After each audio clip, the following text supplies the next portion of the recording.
All right, today is October 17th. It's 1 o'clock p.m. Eastern Time, and it's Tuesday, so we're going to study Aesop's Fables. Just to make sure all of you know, we have a sacred scripture meeting on Mondays, Aesop's Fables on Tuesdays. We have Latin studies on Wednesdays, Greek studies on Thursdays, and then writing, reasoning, and rhetoric all together on Fridays. Okay, so 5 days a week, classes at 1 o'clock. They're intended to help students of all ages and levels. So it doesn't matter if you're just getting started or if you've been in the program for 10 years. I think the meetings will be helpful for you with your studies. And I often talk about things that apply to other courses. So it's just helpful in general. It's a good time for us to be able to get together and chat and allow me to help you with your studies in general. And then we can always break down afterwards and chat privately or talk through the week about your individual studies. I've also, if you look on the study center on the right menu, you'll see I posted a little note under the need help section that I'll be available in my private meeting room during the week. So if you'd like to chat with me on Zoom, whenever I'm available on there, I'm just going to have my Zoom meeting open while I do my work and do my studies. So if there's anything you need during the day, I'm going to try to just have myself available so you can pop in and ask any questions like office hours at a school would be. So keep an eye on that. You'll see a little green, it'll say available in green. Again, this is on the study center on the right menu. So if you'd like to chat with me during the day on Zoom, you can use that. Otherwise, I'm not going to make specific times because I'm just going to post. I'm just going to make a little note when I'm available so you can jump on there if you need to. And I can't commit to specific times because my life's crazy with lots of things going on and stuff to do. So I'll just let everybody know when I'm on. You'll see it on there, and that's that. Okay. So that's it. I'd like to be available as much as I can, but it's very difficult for me to be on live chat by text because I've got to be able to keep working. But we can chat on Zoom if that's good for you, and we'll make better use of the technology as time goes on, so we can work together more conveniently. I think everybody's in now. Okay, so let's get started here. We're going to study 2 fables today, hopefully. The first one is the Porcupine and the Snakes, and the second one is the Fable of the Mule.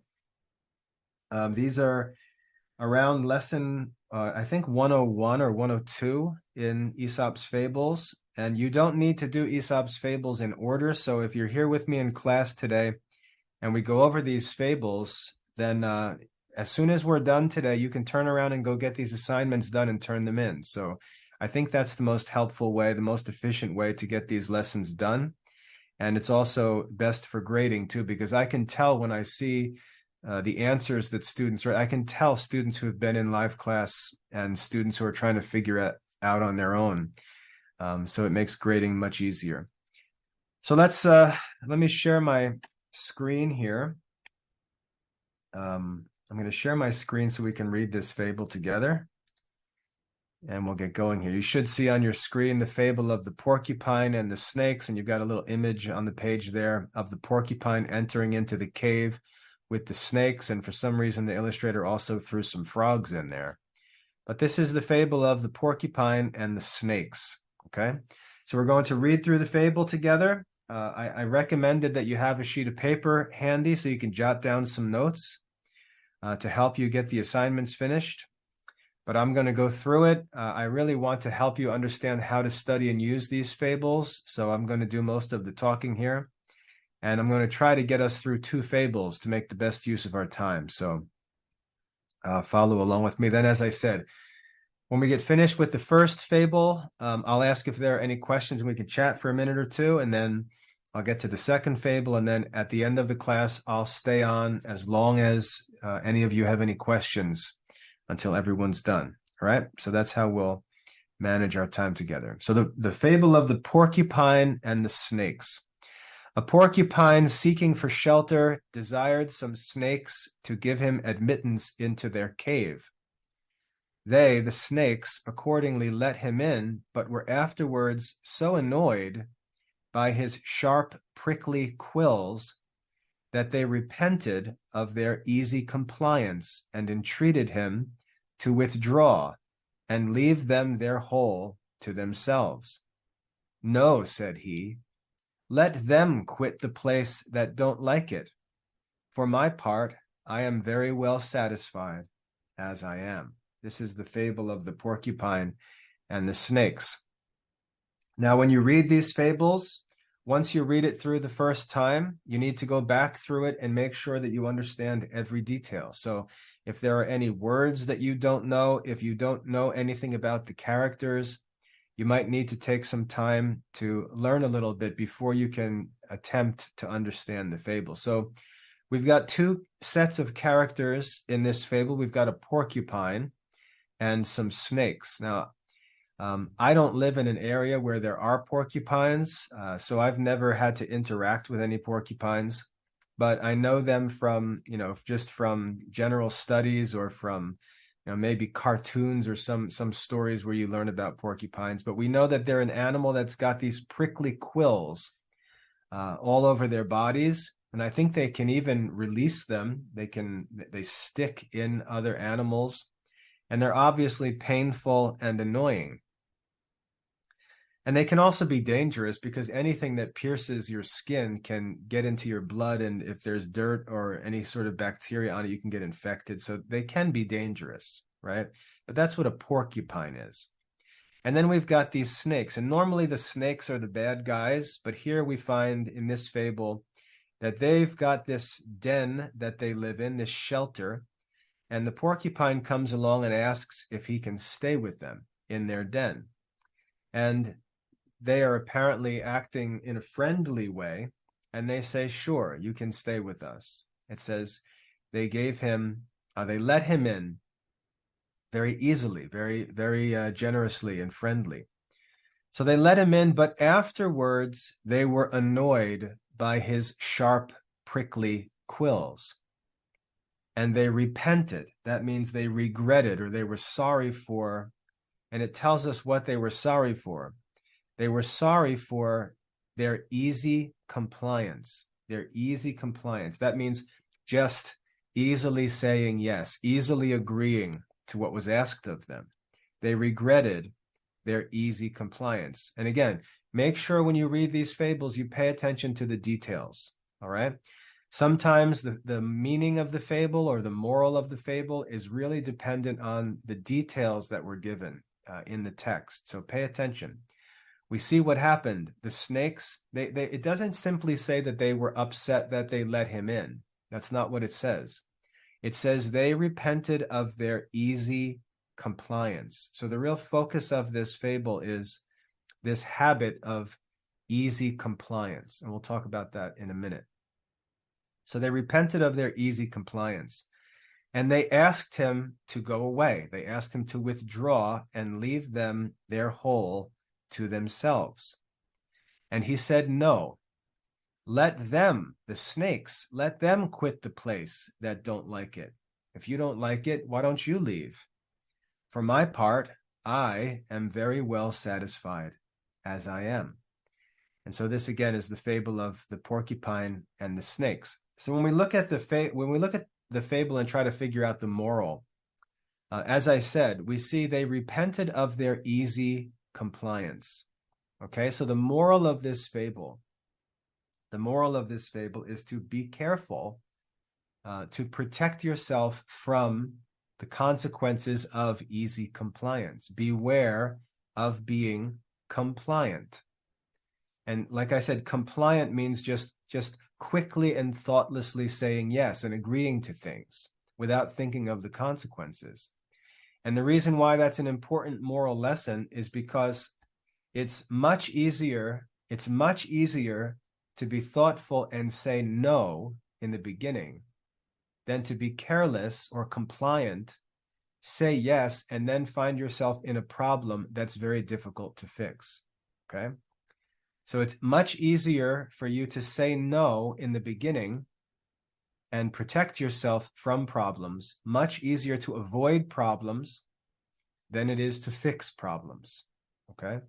And fixing problems is often very awkward because you feel bad for people, right? It's sometimes if you're a sensitive person, and usually people who are compliant are sensitive people, not only are you quick to agree to things and welcome, situations without thinking about it much, but it's also difficult for you to get tough when the time is needed to get tough and tell someone to go away. So the moral of the fable is, we can say this in many different ways, but the moral is to beware of easy compliance, right? To think before you make agreements, because it's much easier to prevent problems than to fix problems, especially when you're dealing with persons, right? And relationships. It's much easier to prevent problems than to fix problems. And you're going to find this, especially as a Christian. This is especially difficult as a Christian because as a Christian, you're trying to be generous. You're trying to be friendly. You're trying to be merciful to others. And you've got to remember that there are bad people that will take advantage of opportunities where they're shown mercy. They'll take it. It's hard to believe sometimes. It's hard to believe that someone will receive mercy or friendship or something like this, be allowed to stay in your house. It's hard to believe that that person, when they're given kindness like that, would then turn around and treat the host badly.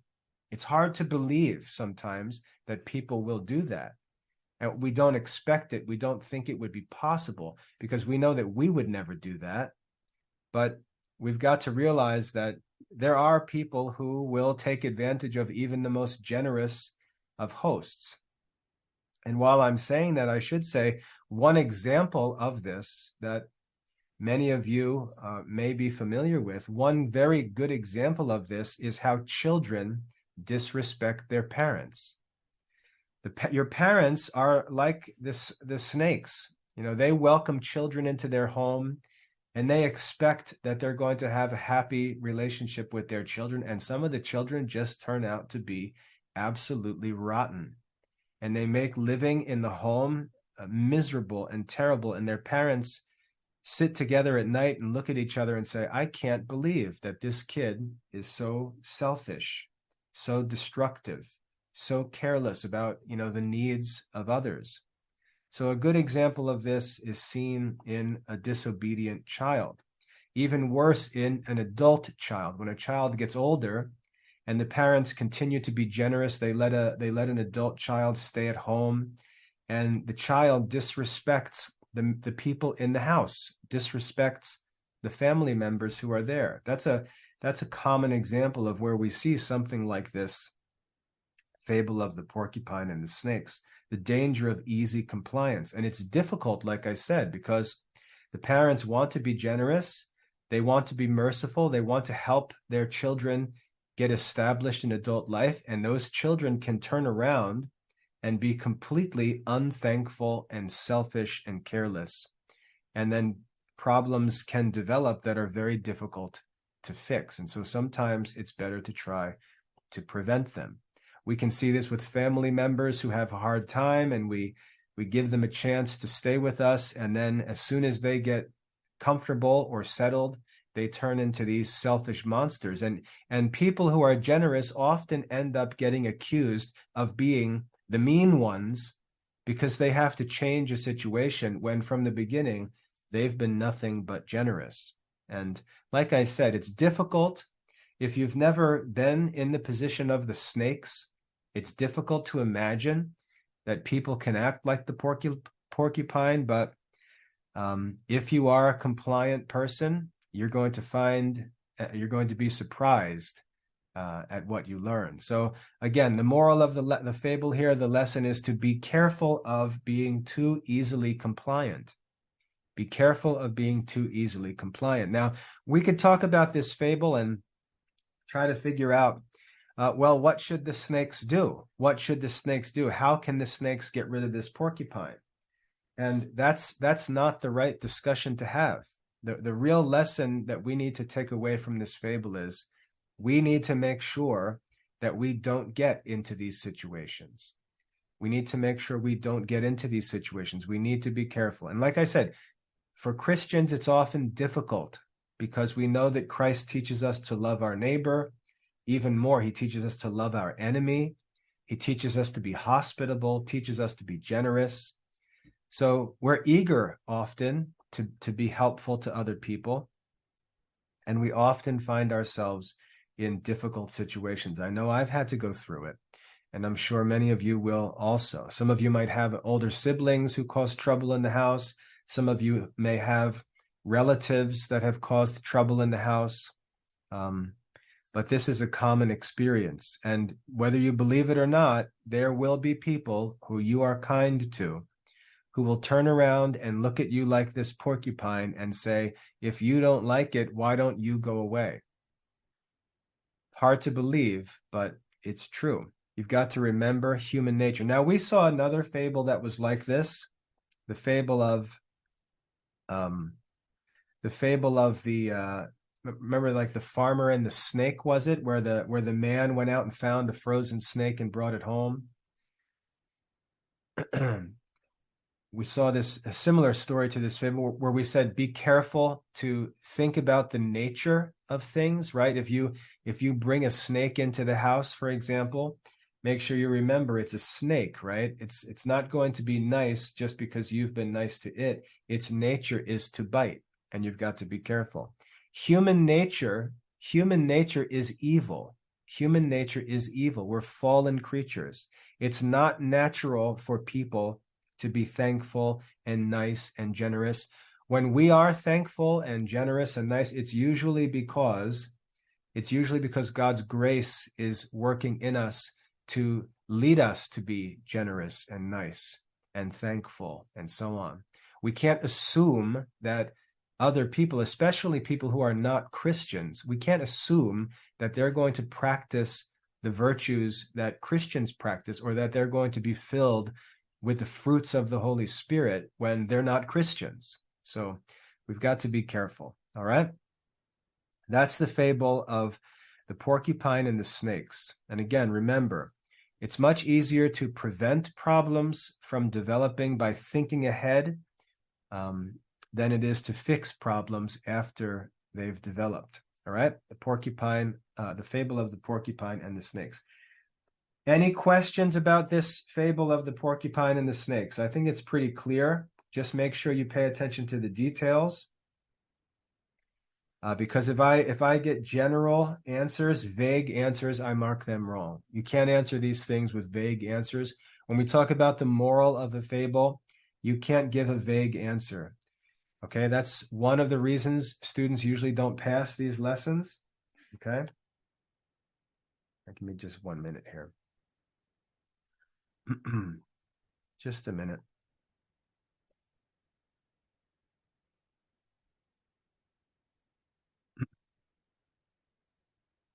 All right.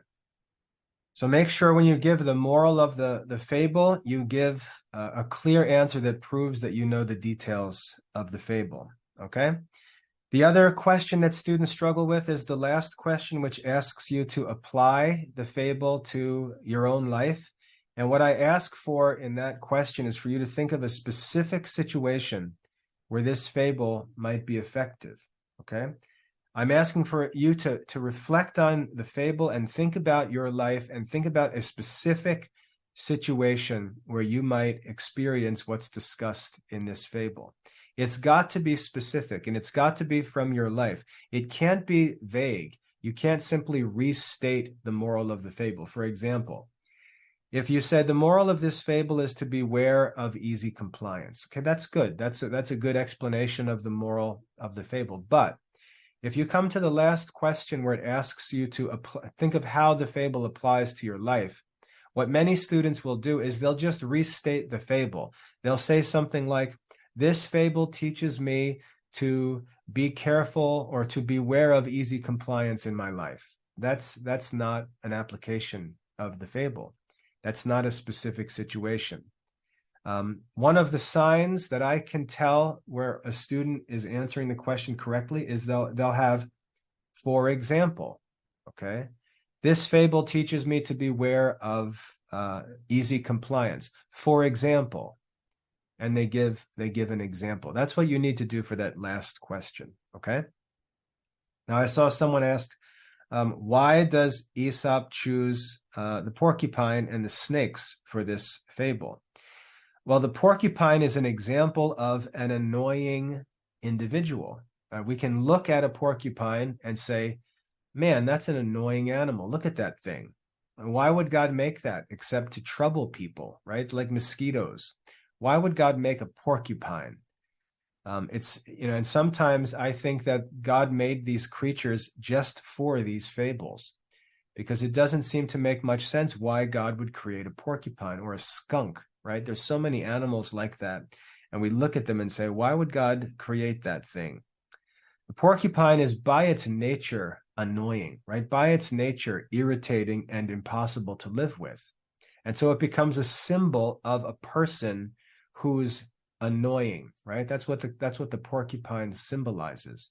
And so Aesop is thinking, I need to tell a story, and I want to talk about an annoying person who comes into someone's house, receives hospitality, and then treats those people badly and annoys everybody. Where can I look for a character for my story? And he says, oh, the perfect character would be a porcupine. Okay. So the porcupine here is chosen because he's just annoying by nature, right? That's what a porcupine is. If you choose to invite a porcupine into your house, you're asking for what you get. The snakes, notice the snakes, they also work well in this fable because they really have no means of protecting themselves against a porcupine. Just imagine trying to bite a porcupine if you were a snake, okay? Just imagine if you were trying to, don't worry about the chat. I see who's chatting and who's distracting, and I'm just going to remove them from all live classes, so don't worry about it, okay? I'll take care of the distracting chats. I can see who's chatting and who's distracting, and I'm just going to not let them in live classes anymore. So you can see why the porcupine was chosen, and the snakes really have no way to protect themselves against the porcupine. You can't bite a porcupine without getting stuck by his quills. Maybe that's why the porcupine has those quills as a way of defending against things like snake bites. But the snakes have no way to protect themselves, and that's why they're good examples for this fable. Okay, so that's the fable of the porcupine and the snakes. All right. I don't know why the frogs are there. I think the illustrator just got creative on us, so we'll ignore the frogs. All right, the next fable is the fable of the mule. So let's get to the fable of the mule. All right. I'm looking for a question from Anna. I see, Audrey, you asked, why did Aesop choose the porcupine? I already explained that. Why did Aesop choose the snakes? I think we talked about that. I don't see any other questions. So we're going to move on to this second fable, the fable of the mule. A mule, we're going to get to the second fable here, okay? So that's it for the fable of the porcupine and the snakes. A mule that was well fed and worked but little,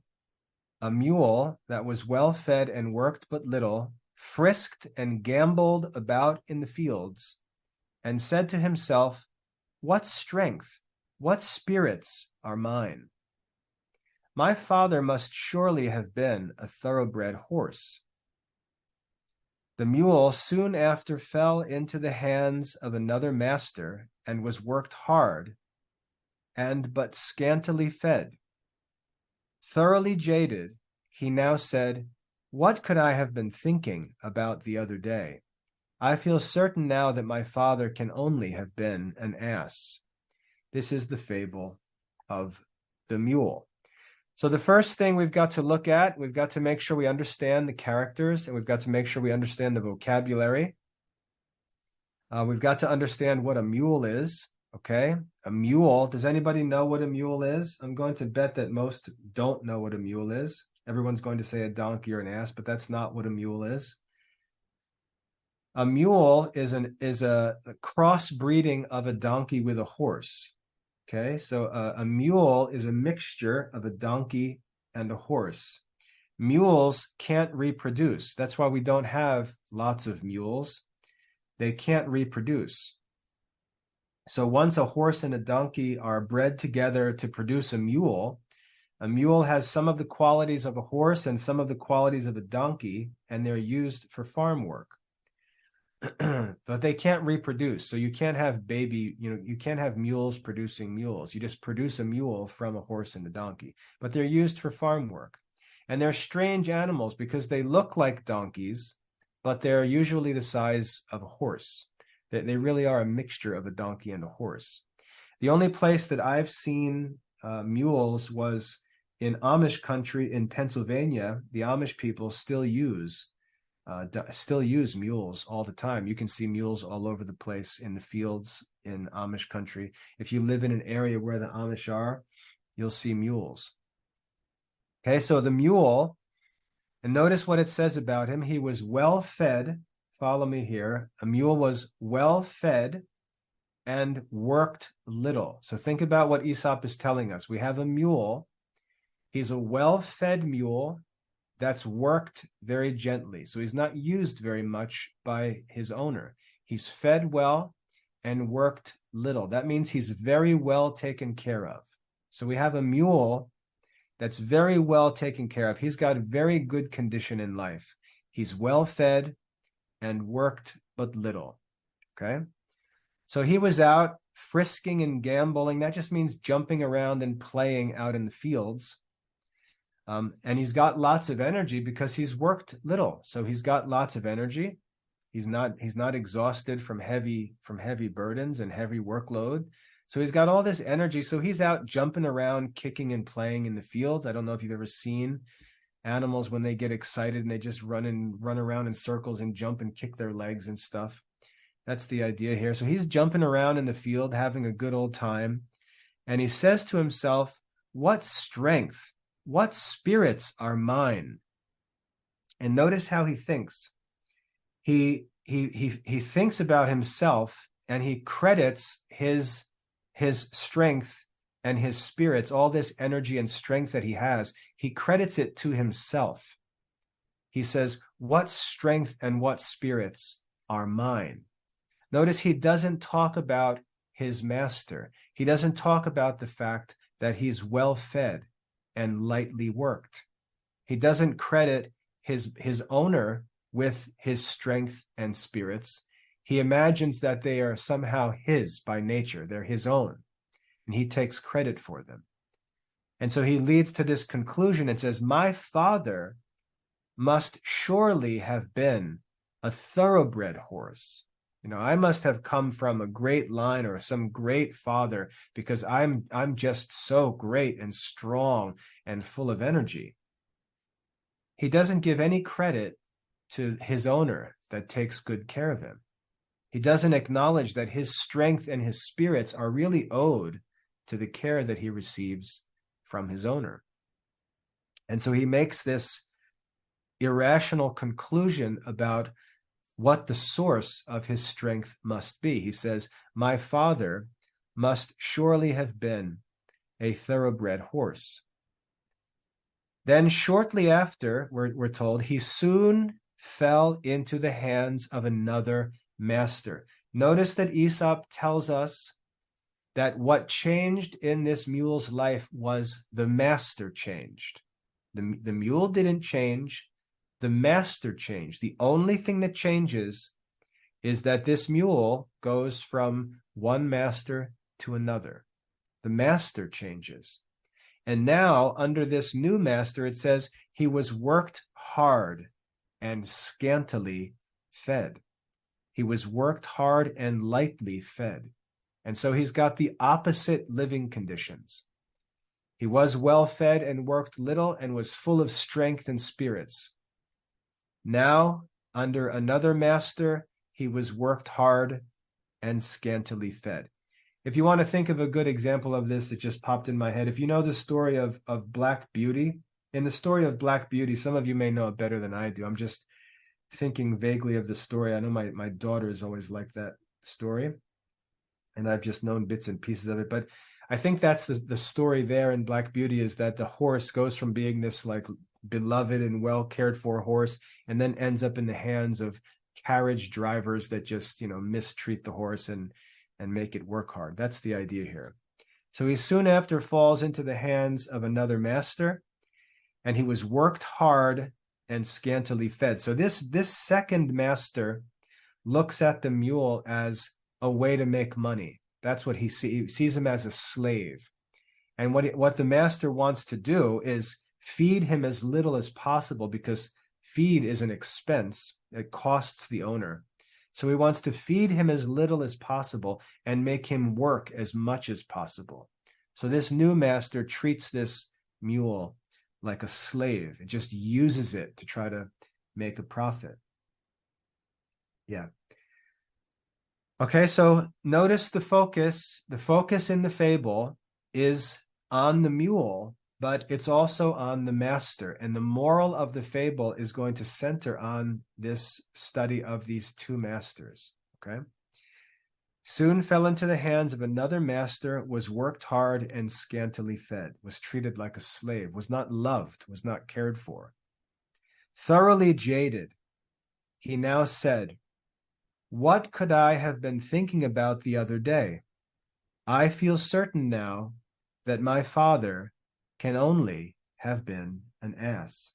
So in the end of this story, what we find is the mule ending up in a state of depression, right? We've got a mule who's now sad and upset and blaming his father. Notice that now he's complaining about his father. And this mule has completely missed the actual event in his life that caused him to be strong and energetic, and that left him weak and miserable. So what's the moral of this story? What's the moral of this story? Before I make it really clear, I want to just talk through it a little bit. So bear with me, okay? It's not so simple, Audrey, that he's blaming other for his problems. Not that simple, okay? It's a little more complicated than that, okay?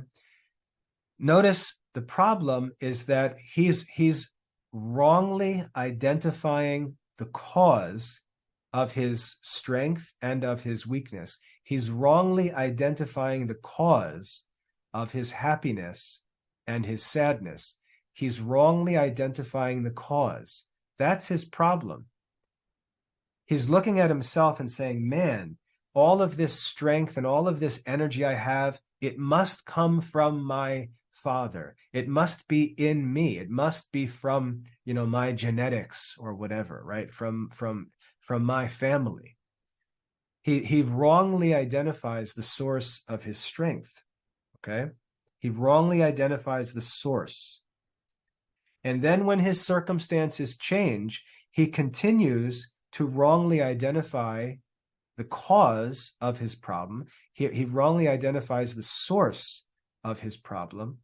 And that leads him then to, whereas before he was praising himself, now he's blaming himself.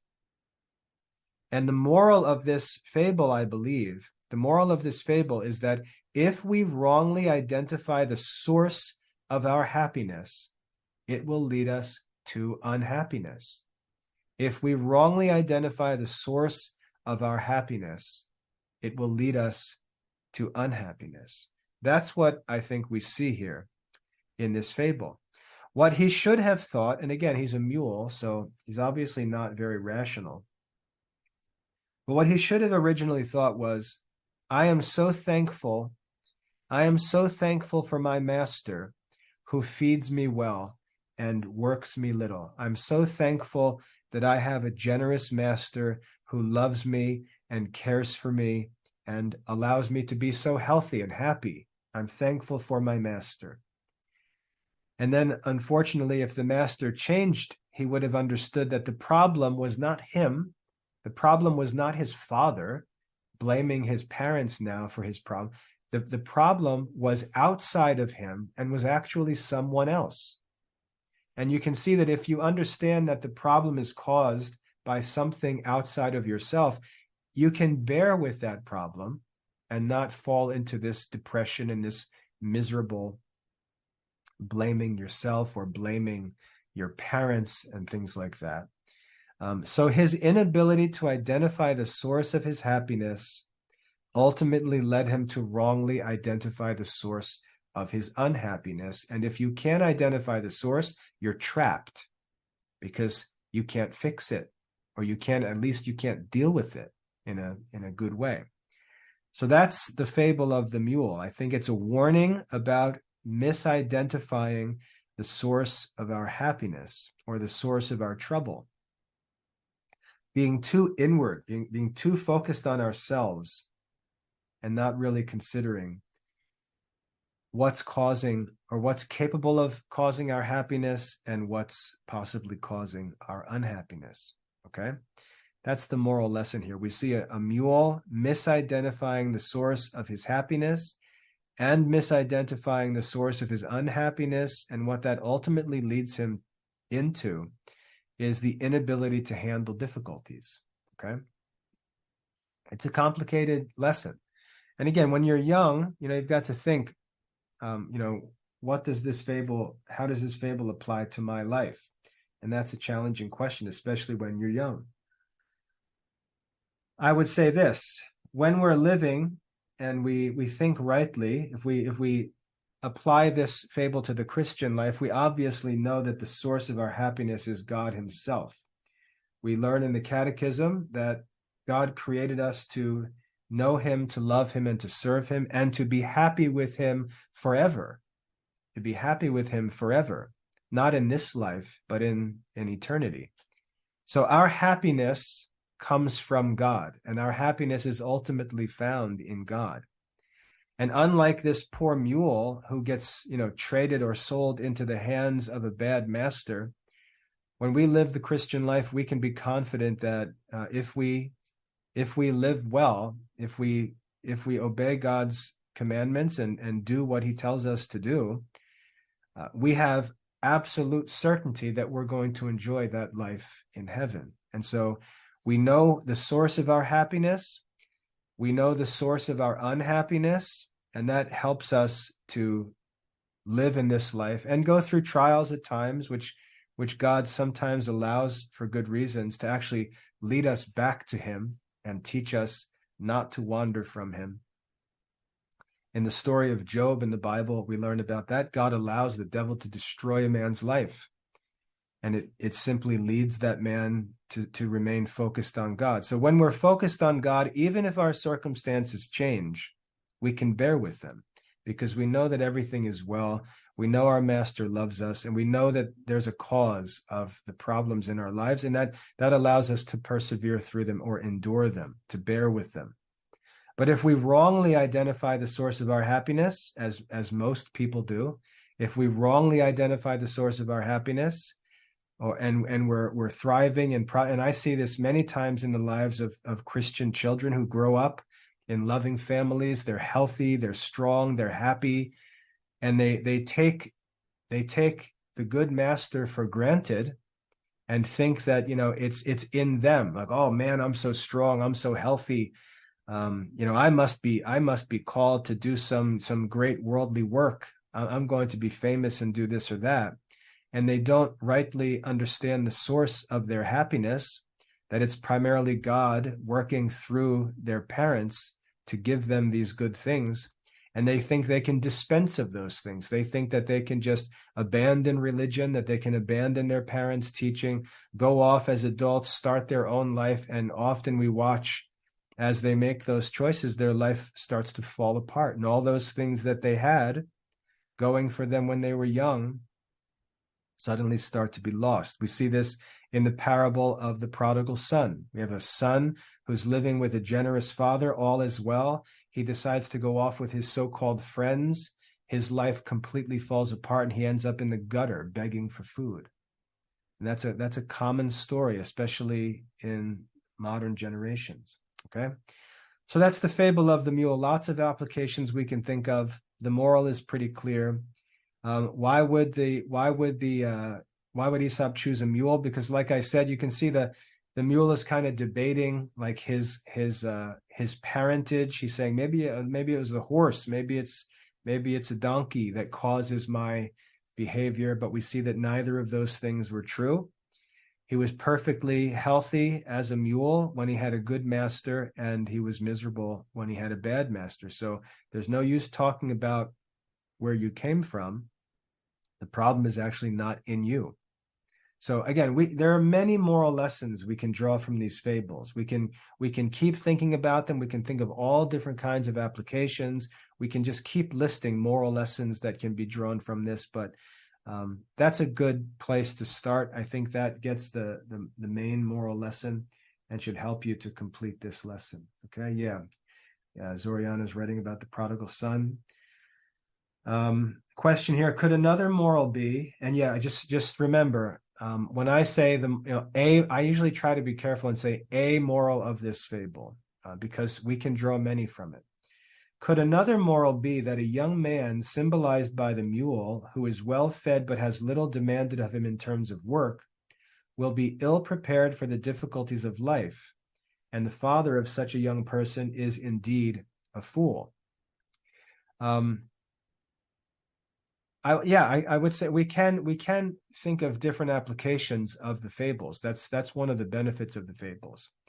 But I think what this fable is focusing us on is the fact that he was strong and full of energy and spirited when he was under the care of that good master. So I don't really think you could make the argument that first master was a bad guy, right? I mean, it seems like what you're suggesting there would kind of make the first master to be a bad guy. Like feeding a mule well and working him little causes him to be bad, and that's really not true.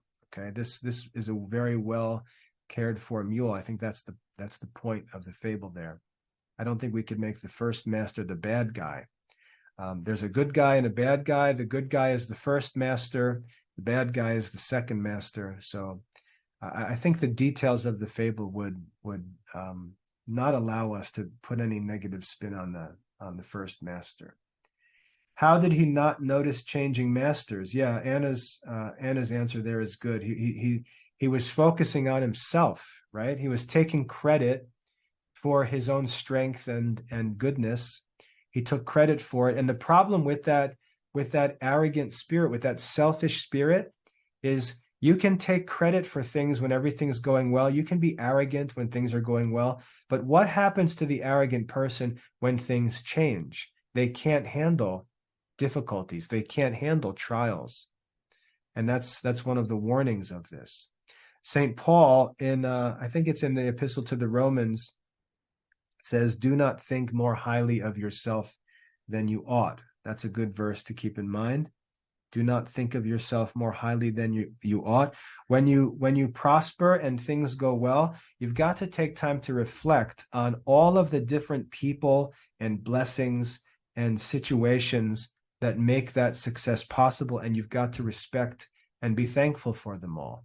It's hard to think like that sometimes, because it's true that we do some work. We contribute to our success, but we're not successful because we work and other people don't work. There are other people who work and don't enjoy success because they're faced with all kinds of limitations and obstacles.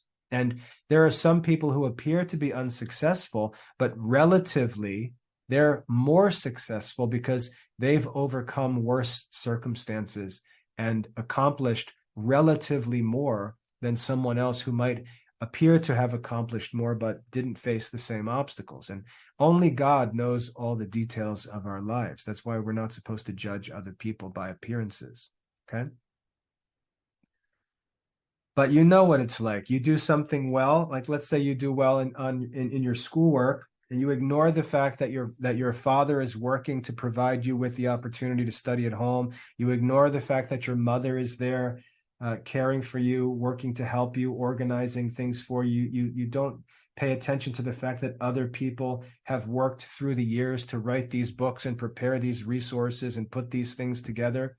You ignore all of that and say, oh, look what I did, and it feels good when things are going well, but then when things go badly, then you're in trouble. Okay. So how does this apply to our lives? I think very simply we can apply that fable and say, I need to be careful. I need to be careful to think and recognize the true sources of the good things in my life. I need to be careful to make sure that I can identify them rightly and that I do identify them rightly. And when life goes through difficult situations, I need to be careful to understand what the cause of those difficult situations is. And again, if you study the book of Job teaches this perfectly. Okay, it shows how Job, when he goes through a difficult trial, understands that it can't possibly be God doing this to me because God is good.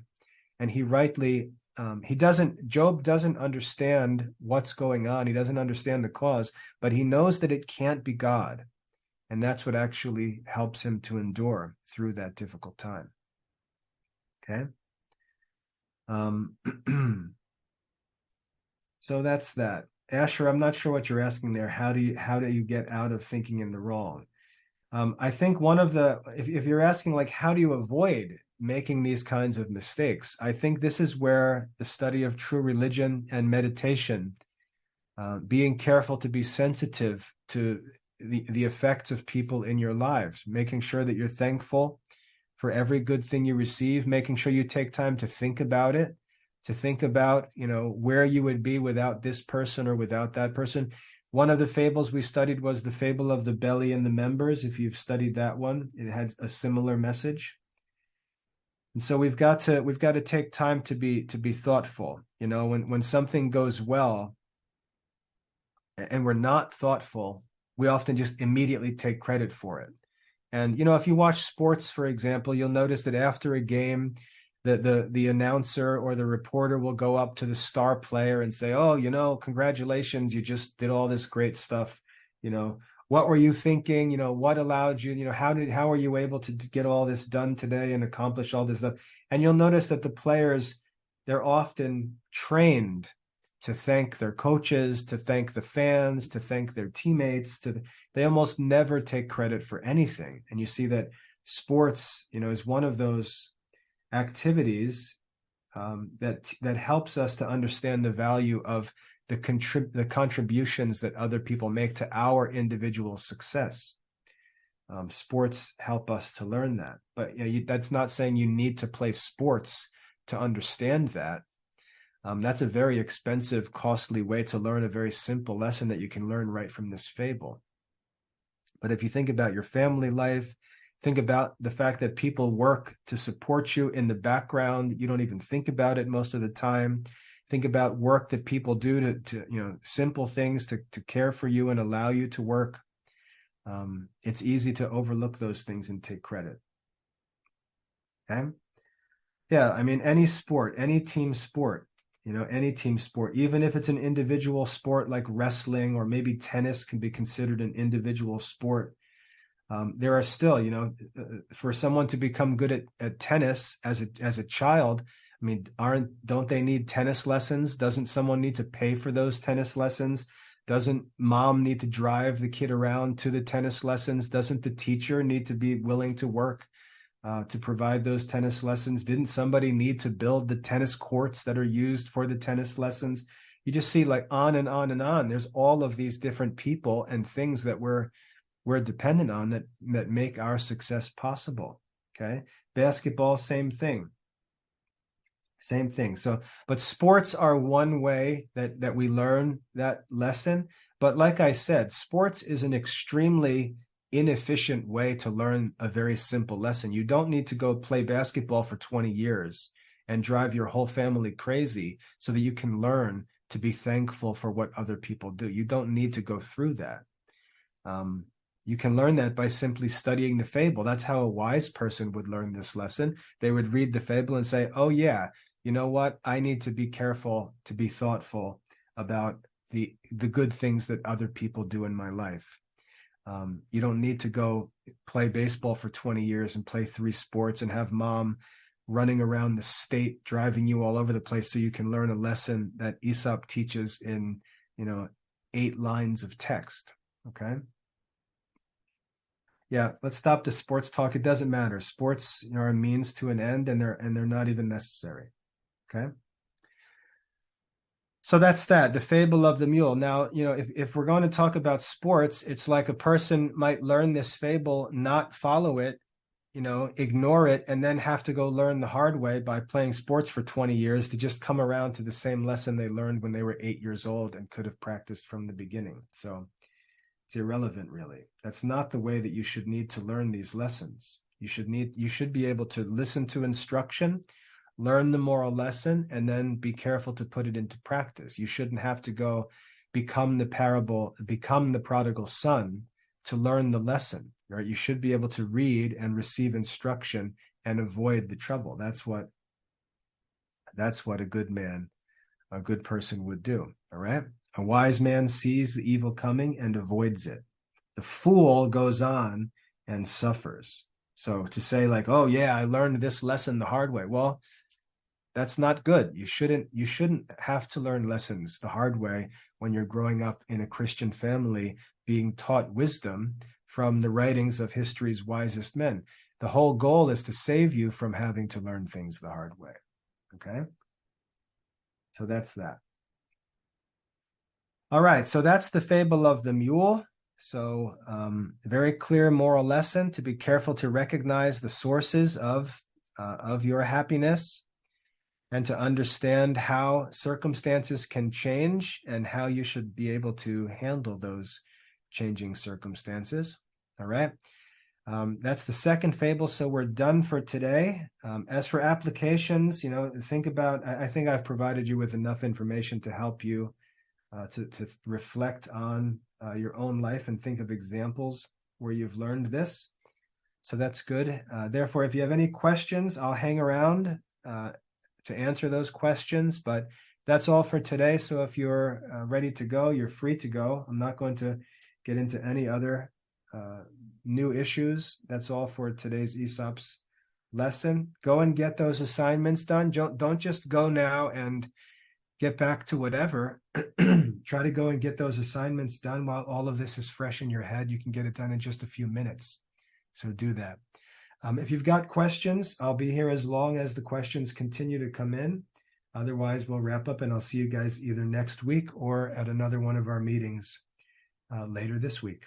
So thanks for coming. God bless everybody.